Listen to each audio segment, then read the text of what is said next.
Hi and welcome to Chris RYan Golf. You've joined me at the Belfry. We're in the turnm Performance Centre, and in this video we're going to give you 3 things that you can focus on to increase your turn in the backswing. Now, make sure you go ahead and follow me on my social media platforms. You've got Facebook, you've got Twitter, and you've got Instagram. The details of those should be hopefully in the corner of the screen anytime back now. It's a good chance for you to get in touch with me. It would be good if I could get some suggestions from you guys on videos that you would like me to film moving forwards. This year, I'm going to try and do a lot more content that comes from you guys. So I say you can connect with me via any of those. Get in touch with me, let me know some topics or some things that you'd like me to film, and hopefully you will see your video up online in the not too distant future. So the video today is about rotation, and it's about trying to get a little bit more rotation. Now, this won't be applicable for every single golfer. However, I do see plenty of golfers who are maybe complaining of a lack of distance, maybe with a driver, maybe they don't hit it as far as they'd like to, or as far as the people they play with do. And often we can link this to the amount of rotation that they can create in their backswing. If we can get golfers to create a greater range of movement, so more rotation, the club can often travel a little bit further, and we can often achieve a little bit more club head speed through the impact area, and that can hopefully translate to more distance on the course.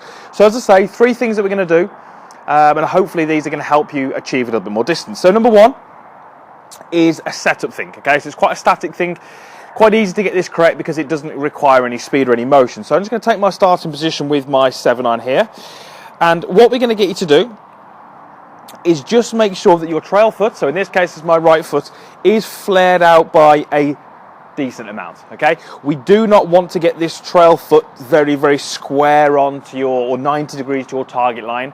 What that will do is it will really limit the amount that you can rotate your hips, okay? With my foot in this position, it really limits, I say, just how much I can rotate my hips. The more I start to rotate my foot out and away from the target, the more that allows my hips to open up and turn into the backswing.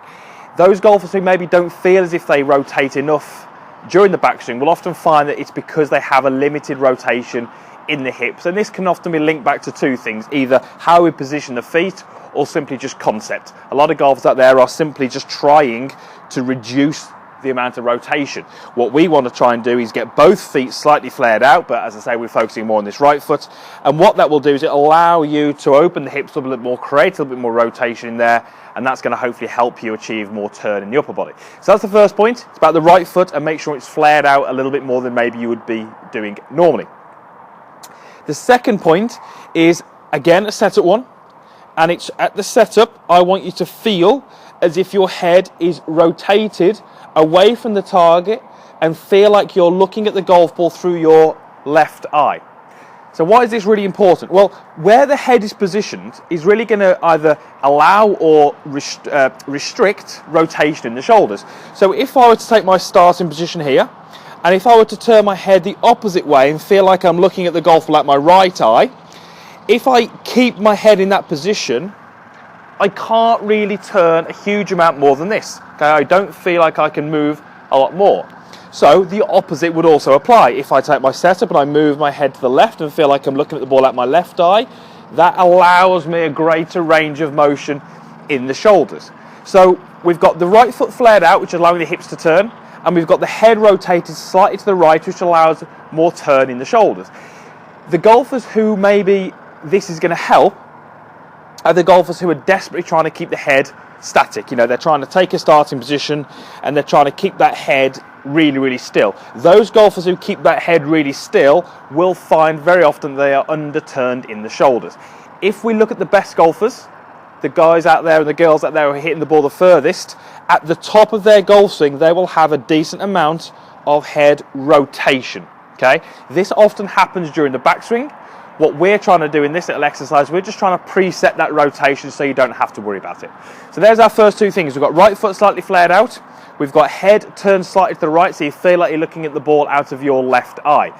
The last one is all to do with a feeling or an idea, and it's all to do with the chest in the backswing.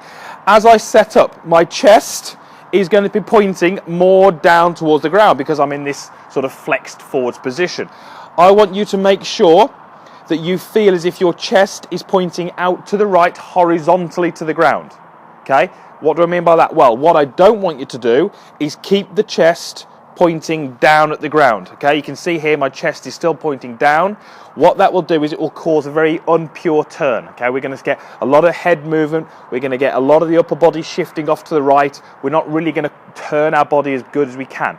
So the feeling is going to be that if I had something out in front of my chest, as I turn, and I'm allowing myself to turn through my head position or my foot position, I'm allowing this sort of arrow, if you like, to point more upwards, so it's now more horizontally with the ground. That's going to help you get this big extension at the top of the golf swing, lots more turn, and that's hopefully going to give you the extra rotation that you desire.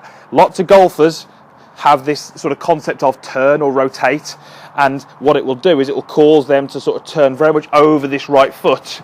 Okay, chest gets too far outside the right foot, we don't get this kind of extension through the spine, and that's really what you need to do in order to get a little bit more coil. So 3 things there. We've got right foot, it's set up, we've got head position that's set up, and then the third one is a little bit more of a concept. It's about trying to feel that the buttons on your shirt or the zip starts to point more up, out to the right, horizontally, away from you and away from the target. Okay, so 3 things. If you can do those 3 things, you'll hopefully get a bit more rotation. A bit more rotation should help you get a little bit more speed into the club head, and if we can do that, that should translate to more distance out in the golf course, and hopefully that's what we're going to get you to do from this video. Right, let me hit a couple of shots for you.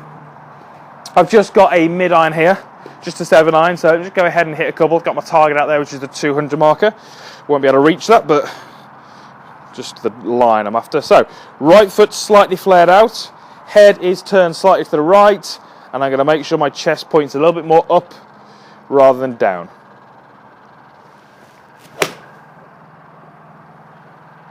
Okay, and I'd certainly be happy with that shot. Little draw onto target. Just hit one more so you can see. So right foot, head position, give it a hit.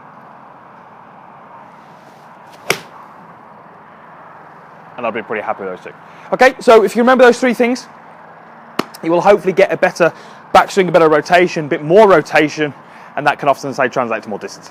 So thank you very much for watching the video. If you did like the video, or if you've got any comments, you know what to do. There's a like button, there's a comments box. You can do what you need to down there. And also, if you haven't already, please subscribe to my channel. Subscription is free. There is a link in the description box, which is also down there somewhere. Okay, so thanks again for watching, and we'll see you again next time.